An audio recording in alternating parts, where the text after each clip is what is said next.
vois, je vais te donner un conseil et que Dieu soit avec toi. Sois l'interprète du peuple auprès de Dieu et porte les affaires devant Dieu. Enseigne-leur les ordonnances et les lois et fais-leur connaître les chemins qu'ils doivent suivre et ce qu'ils doivent faire.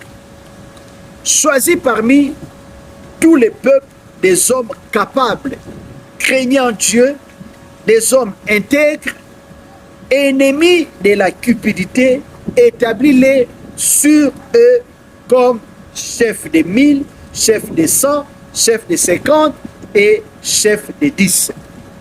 Ici, c'est l'histoire de Moïse. Après leur sortie de l'Égypte, dans le désert, il y a son beau-frère qui était prêtre de Madian, qui est venu les rencontrer dans le désert. Il a vu la façon que Moïse travaillait. Il a dit, avec l'expérience qu'il a de l'œuvre de Dieu, il a demandé à Moïse de ne pas continuer à travailler seul. Il doit départager les tâches.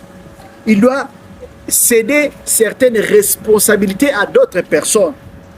Là, c'est le conseil qu'il donne. Il dit, écoute ma voix, je vais te donner un conseil. Ça, c'est le conseil de Jéthro. Il a dit, il faut que tu restes comme interprète de Dieu auprès des hommes, auprès de ces peuples. Choisis des chefs de 1000, chefs de 100, chefs de 50, chefs de 10. Laissez à ces personnes-là qu'ils puissent juger certaines choses. Comme ça, toi, tu auras moins de travail. Puisque si tu continues à faire tout seul, tu vas t'épuiser, tu seras fatigué. Et aujourd'hui, si nous voulons nous décharger, nous voulons alléger notre responsabilité, notre tâche en tant que leader, en tant que pasteur, en tant que responsable, nous devons apprendre à former les disciples. Parce que lorsque nous allons former les disciples, ces personnes-là que nous allons former, nous allons leur donner certaines responsabilités. Par exemple, à l'église, lorsque nous avons par exemple nos cultes, nous savons qu'il y a, comme dans certaines cultes, dans certaines églises, il y a un modérateur, il y a un prédicateur, il y a quelqu'un qui va donner les annonces, il y a les chantres, tout ça, il y a les protocoles. Maintenant, quand on n'a pas formé les gens, toi-même tu es le prédicateur, tu es le modérateur, tu es le protocole, on ne peut pas tout faire. Tu es le chef de la chorale. Vous voyez qu'avec toutes ces responsabilités-là, on sera épuisé. On ne saura pas bien faire l'œuvre de Dieu.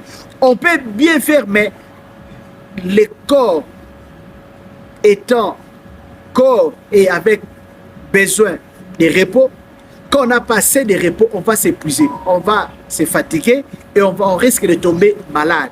C'est pour cela qu'il est important de former. Parce que lorsqu'on a formé les gens qui vont continuer l'œuvre, les gens qui vont prendre certaines responsabilités, par exemple, quelqu'un pour faire la modération, quelqu'un pour diriger la chorale, l'autre pour l'intercession. Vous voyez que nous, on va se concentrer seulement à la parole.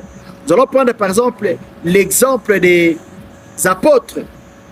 Dans l'église primitive, lorsque, je crois que c'est dans le livre des Actes des Apôtres, là où on nous dit qu'il y avait les problèmes de disputes, dans le partage des biens, il commençait à avoir des disputes. Les apôtres, ils ont dit, choisissez parmi vous des personnes que nous allons confier les tâches, les responsabilités, et nous allons nous consacrer dans la prière et dans la parole. C'est là où il y a eu maintenant l'institution des diacres. Donc, les diacres sont arrivés à l'église. C'était pour alléger les apôtres, alléger les ministres de certaines responsabilités parce qu'ils faisaient tout. Ils étaient là à prêcher, ils étaient là à prier, ils étaient là à enseigner, ils étaient là à partager les biens et c'était un peu trop. Et pour qu'ils aient beaucoup de temps dans la prière et dans l'enseignement, il devait se départager certaines responsabilités. Et pour arriver à cela, nous avons besoin de former des disciples. Ces disciples-là que nous allons former, eux vont assumer certaines tâches de l'Église. Ils vont prendre certaines responsabilités. Comme ça, les pasteurs